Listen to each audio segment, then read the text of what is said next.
You've been told the war in Iran is about democracy, about stopping aggression, about protecting American interests. You've been told Israel is defending itself. You've been told the United States knows what it's doing. None of that is true. What I'm about to tell you will shatter everything you think you know about who is running this war, why they're fighting it, and why your gas prices are about to destroy your savings. The American security state isn't protecting you. Silicon Valley isn't innovating for peace, and Israel isn't the victim you've been shown. I'm Jeffrey Sachs, and I've watched this catastrophe unfold from the inside of global economic policy for decades. What I've learned is that the war you're seeing on television is not the real war. The real war is being fought for three reasons nobody dares to say out loud: American hegemony, revenge for 1979, and a Zionist lobby that has captured our foreign policy. But there's one problem. The US and Israel can't win. And the longer they pretend they can, the closer the entire global economy comes to collapse. Before we continue, there's something you need to know. This isn't speculation. This is what's happening right now while you're being told everything is fine. Let me say, first of all, that this is a war basically carried out by the White House without public support, without congressional support. I think, in fact, without much support, even in the security apparatus. So the reason that there isn't more protest is no one was asked, and no one is being asked of anything, actually, because, as usual, this war is just financed by debt. So the budget deficits grow. The spending by the government takes place, but Congress doesn't vote anything, and the president doesn't explain anything, just dumb truth. So truth social posts every day that are nonsensical, sometimes obscene, sometimes absolutely contradictory from the beginning of the sentence to the end of the sentence. So the American people are unhappy. They oppose the war. They're facing higher gasoline prices at the pump. They're facing higher prices across the board because everything that uses hydrocarbons, oil, petroleum, air flights, plastics, petrochemicals, fertilizers, it all bears the effects of this war. Now, why did the US do this? Broadly speaking, American wars are about American hegemony.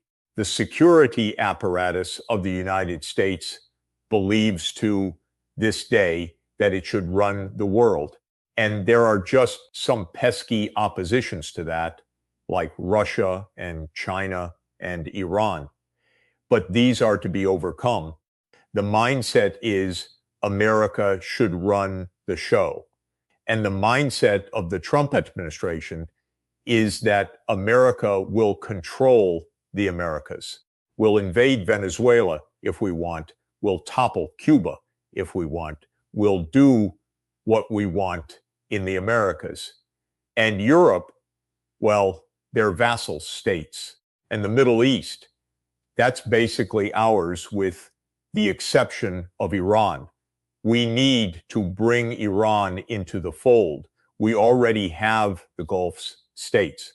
They are home to the US military. Of course, Israel is an American militarized state, American-backed state, and a nuclear power. So Iran is, in a way, the last holdout. And the United States wants to bring Iran under American imperial control. Before we continue, There's something you need to know. Within Iran, there are at least two other dimensions that are important. One is that Iran used to be under American imperial control. We toppled a government in 1953, a democratic government of Iran, and imposed a police state under the Shah of Iran for 26 years. So that was the heyday of American control over Iran. Then Iran had its revolution in 1979 and they escaped the American empire. Well, that's something you're not supposed to do. And so the United States is trying to bring them back into the fold. It's a kind of revenge match in addition to everything else. And then there's Israel. Israel hates Iran because Iran supports the Palestinian cause. And the Palestinian cause says that there should be a state of Palestine, whether one state for everybody or two states, that's debated. But Iran supports the Palestinian cause.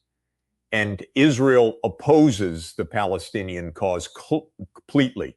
Israel doesn't say, let's compromise. Israel says, what's ours is ours, and what's yours is ours. So Israel is a completely dominating state. And in fact, Israel wants not only the West Bank and Gaza and East Jerusalem, it wants southern Lebanon.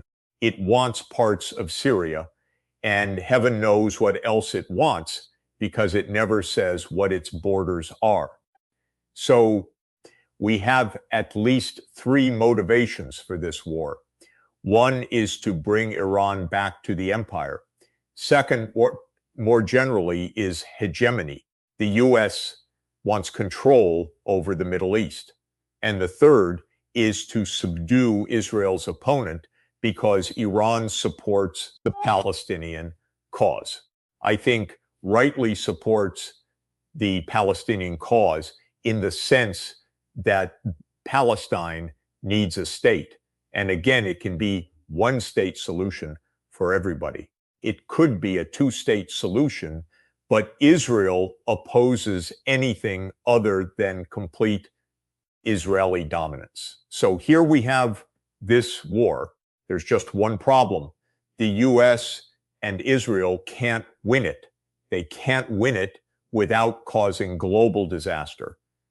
They thought, well, we're going to kill the leadership and then we'll install the next leader. Kind of you'd say a crazy idea, but they did something like that in Venezuela earlier this year, or the US did.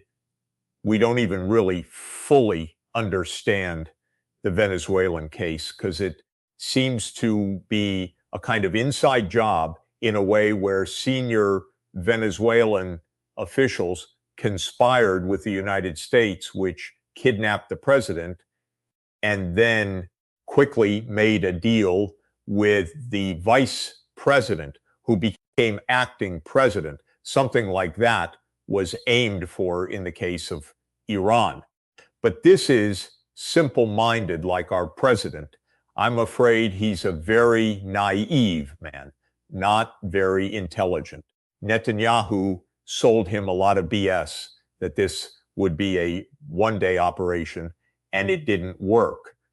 Since then, since March 1, we've been stalemated. There's no military option. You can't invade Iran. It's a big country with 90 million people, quite sophisticated, and Americans are dead set against putting American boots on the ground. And the military is too. They know that it's completely foolhardy. Well, you could bomb Iran to Smiths, according to Trump. But before you accomplish that, if you call it accomplishment, Iran is going to destroy a lot of the Gulf and perhaps a lot of Israel as well, because it's got drones and missiles systems and the capacity to retaliate. So since the regime change operation failed on the first day, we're in a completely ball locked up situation.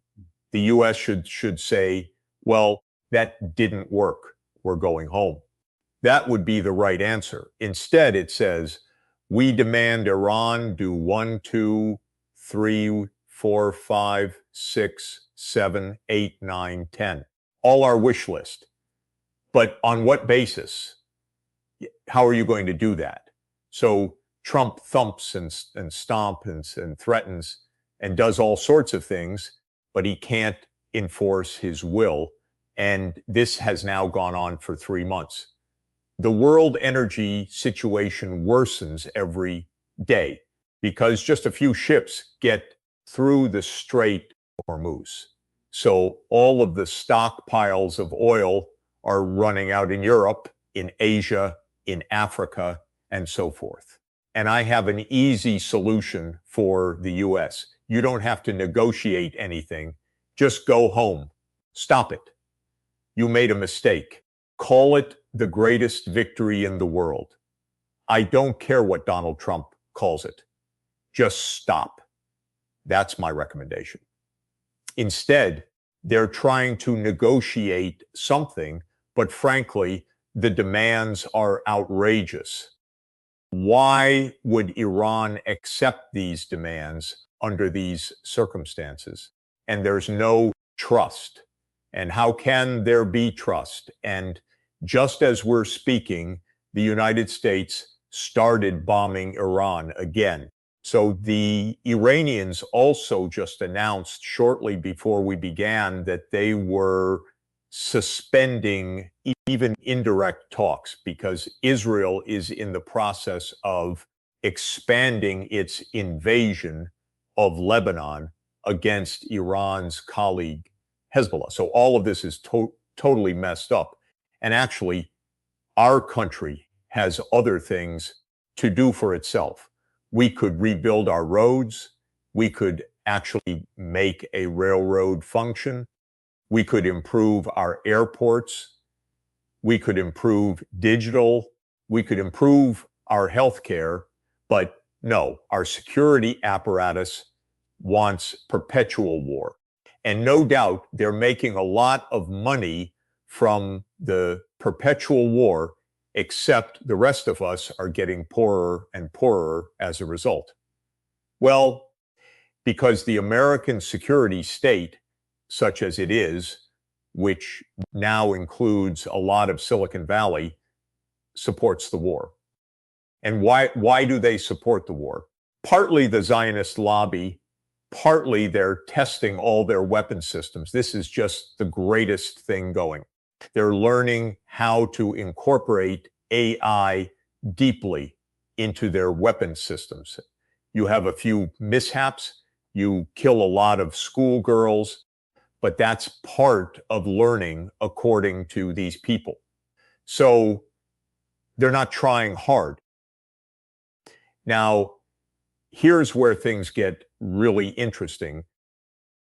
If the President of the United States said just now, Israel has to stop, and we're cutting off all munition support, military support, financial support, and diplomatic cover unless Israel stops immediately.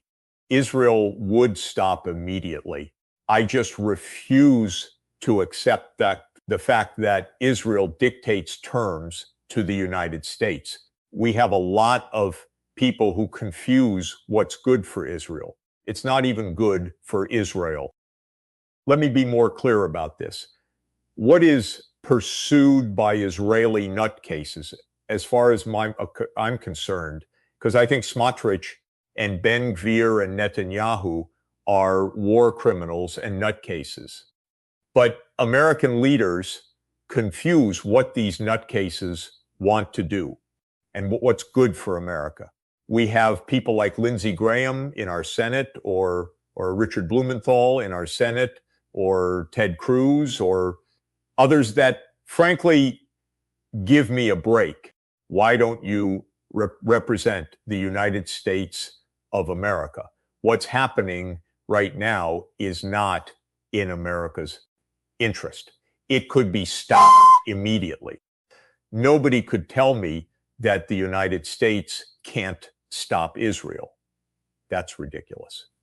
Of course it could, but you need a president that understands the difference. And yes, he gets money from the Israel lobby. That's true. The arms manufacturers like Palantir love this war. They're making money. Their stock prices are going up. Their weapons battlefield experience is rising. So we can understand why it doesn't stop, but it should stop because actually the 60% of Americans who are opposed to this war versus maybe 20% who support it are right. And this country is for us. It's not for Palantir. It's not for Miriam Adelson. It's not for a few lobbyists. It's for the rest of us. And Israel is deserving the United States badly right now. And the U.S. should say so. We're done with your abuses. And by the way, I'm not saying that the U.S. has to somehow physically restrain Israel. All it has to do is say, we're not arming you. We're not funding you. We're not providing diplomatic cover for you. We're not excusing your behavior. That'd be interesting. I'd like to see what Israel does. I think it would take about 3 minutes for Israel to announce a ceasefire. I think the vulnerability is very high, and we are absolutely playing with it. But it's being hidden right now by the stock market boom. And the people in power count their money every day, and they look at the stock prices. They look at their portfolio. Silicon Valley is thrilled. Stock prices keep rising. So from the point of view not of the average American person, the working family, but from the point of view of a multi-billionaire big tech person, this is fine. We can wait. They're going to be very surprised if this continues. But wait until you hear what happens next. However, this is going to lead to a major global economic crisis if we continue the way we're going right now, which is very few ships passing the Strait of Hormuz every day and the dwindling stockpiles reaching basically zero. And we already know that lots of countries are engaged in energy rationing right now, and that's going to continue and worsen, I should say. So there's the kind of a fool's paradise right now that can last a few weeks maybe. But the big tech owns our government. It runs our government. You know, we could ask Mr. Thiel what he thinks of all of this, or ask Mr. Karp what he thinks about all of this. It's great. This is just fantastic. We're building the best AI military system imaginable for all of this. But I don't think their economics is so good when the whole world is entering an economic crisis. Even their little bubble is going to burst. I think it's very hard just to make a forecast. What you can do is make a kind of conditional forecast. If this happens, then here's the result. So there are 3 scenarios, I think. One is that Trump escalates. So this fighting actually turns into renewed open war. The second is we continue the way we're going, which is skirmishing and few ships passing the strait. And then the third is that one way or another, either agreement or just backing off the strait is effectively reopened. If it's the first escalation, I think it would be a global calamity, because I think that if Trump ever actually carried out his threats to reduce Iran to ruins, Iran would reduce the neighborhood to ruins in that context. And then we would see what a real energy shock is, because it would mean a dramatic humanitarian crisis and energy crisis that would affect the whole world. If we continue the way we're going right now, I think it's a slower moving path to major crisis. So I would say if we continue the way we're going, few ships crossing, strategic reserves going down, but no overt turn to war, we'll see oil prices climb back up to where they were before. What's happened is, in anticipation of a supposed agreement, they declined from about $120 a barrel, so-called Brent benchmark price, to around $95 a barrel, still higher than before the war, which was about $65 a barrel, but down from the peak. But they would return to the peak, and they would exceed the peak that had been reached, because we're running out of reserves. This is clear. And then if the strait is opened, which is my, of course, recommendation and preferred outcome, I want the US to pull back, and I want Trump to say, we've pulled back because we achieved every objective we ever made in the history of the world, because we are the greatest country, and I'm the most peace-loving, and I'm the most beneficent leader, and I want the whole world to thrive and thrive. And so I'm pulling back so that I get the Nobel Peace Prize. Okay, good. Let him say that if that happens, the price of oil will fall to $80 a barrel. It won't go down to where it was before. Some production has been taken offline. Some fields are shut down. Some physical infrastructure destroyed, but there would be some reversion. People would go to the gas tank and they'd be saving a lot of money. So these are the three scenarios. What comes next changes everything. Which is the most likely? Hard for me to judge, because my problem is I'm typically an optimist. I think people behave rationally, but they don't. So I get it wrong a lot. If anything were to make sense, we would just leave. That's all. So that's what I tend to think will happen, because how stupid can these people be? But then again, they constantly surprise me at how stupid they can be. Broadly speaking, we're already in a multipolar world. There are at least three superpowers: the United States, China, and Russia. There are arguably, and I do argue it, four superpowers, because I would add India to that list. Then there are lots and lots of regional powers, of which Iran is one, Turkey is another, Brazil is another, Indonesia is another, and so forth. These are highly populous countries. Pakistan, too, massive population, nuclear armed, not so well off economically, so it should focus on development. But the point is that we're already in a multipolar world. In the American mindset, they don't believe that, because in 1992, they proclaimed the unipolar world. And they still are saying, we've got to figure out how to defeat Russia, contain China, side with India, control the Americas, control the Middle East, and get on with it. That's the continuing US strategy.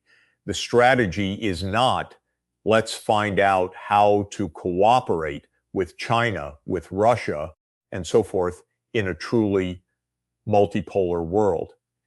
It's how do we gain this? How do we get around this?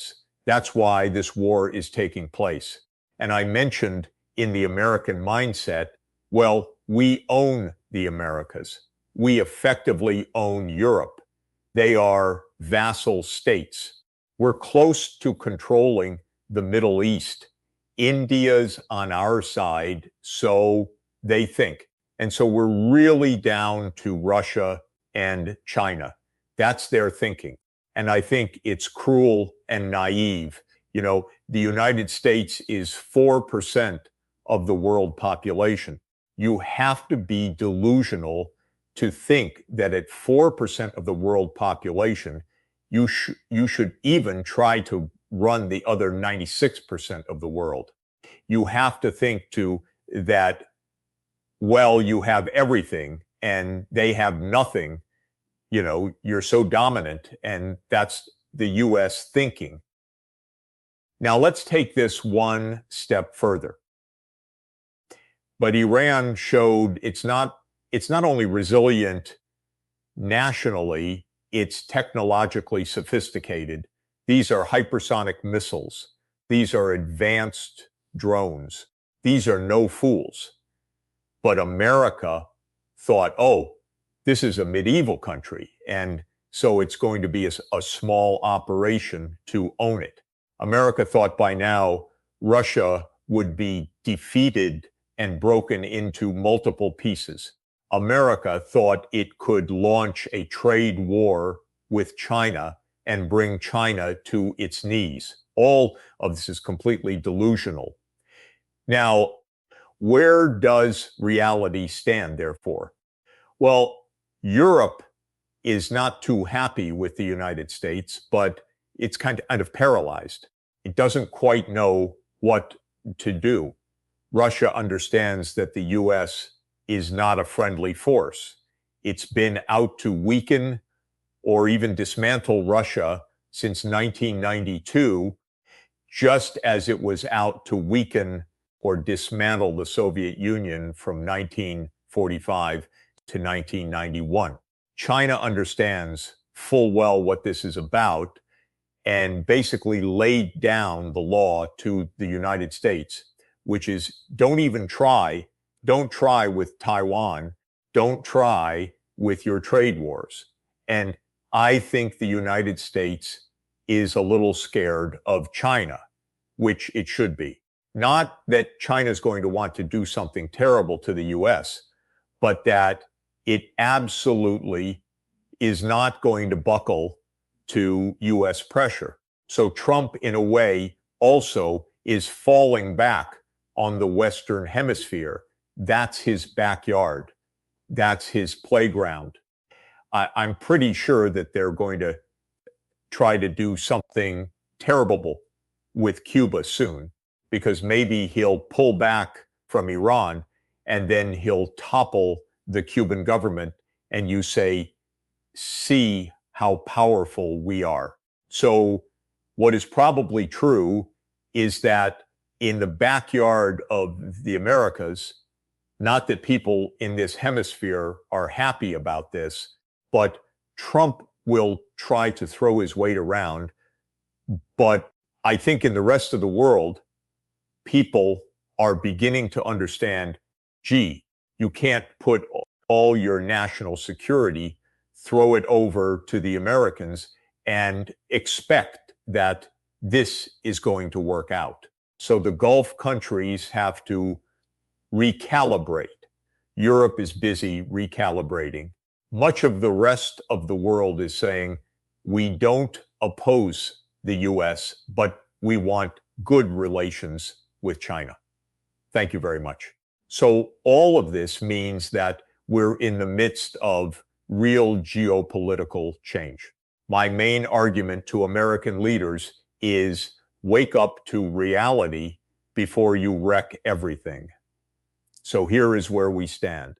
3 months into a war that was supposed to last one day, a president who doesn't understand what he started, an Israeli leadership that wants land, not peace, and an American people paying at the pump for a conflict they never voted for.